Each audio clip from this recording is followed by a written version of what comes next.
और पर्यावरण को ध्यान में रखते हुए हम मोहित भैया को इसके के साथ साथ एक पौधा भी देना चाहेंगे जिससे हमारा पर्यावरण सुरक्षित रहे।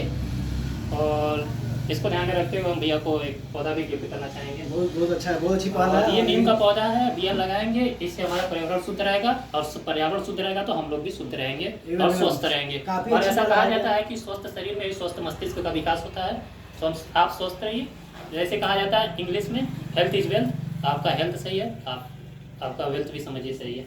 और भैया कुछ बोलना चाहेंगे? भैया का काफी अच्छा जो विचार है इनका जो है कि पर्यावरण शुद्ध हो, और ये बहुत अच्छी पहल है समाज के लिए और जो हम हमारे जीवन के लिए, कि अगर हम लोग एक ही पौधा लगाते हैं घर में, अपने आंगन में, अपने बगीचे में, अपने खेत में, तो काफ़ी जो है शुद्ध हम लोग को मिलेगा। और नीम का पौधा है, हम उम्मीद करते हैं कि बहुत जल्दी इसको जो है तैयार होगा पौधा, और जो है हम लोग के लिए ये जो है वरदान है।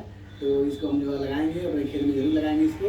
और काफ़ी अच्छी पौधा भाई का, आप इनका हौसला बढ़ाइए, इनको और जो है हौसला दीजिए, इनको उम्मीद दीजिए, ताकि ये भी अच्छा करें देश के लिए, समाज के लिए, और आगे बढ़ें। और भाई जो है हमेशा जो है आगे बढ़ते रहें। एक बार बता दीजिए भैया, स्केच कैसा लगा आपका? बहुत सुंदर एकदम। आप अपने माताजी को दिखाइएगा, पिताजी को दिखाएगा। एकदम सब घर में जो है लगाएंगे इसको, जो है हमेशा पेंटिंग आपको हमारे घर में हमेशा लगा रहेगा जब तक हम रहेंगे तब तक। मुझे बहुत खुशी होगी भैया जो बात बोले हैं कि पेंटिंग लगाएंगे। और मुझे उम्मीद है कि ये ऐसे ही अच्छा काम करते रहें और लोगों का प्यार इन्हें भी मिलता रहे और उसका थोड़ा सा हिस्सा मुझे भी मिले। आप सभी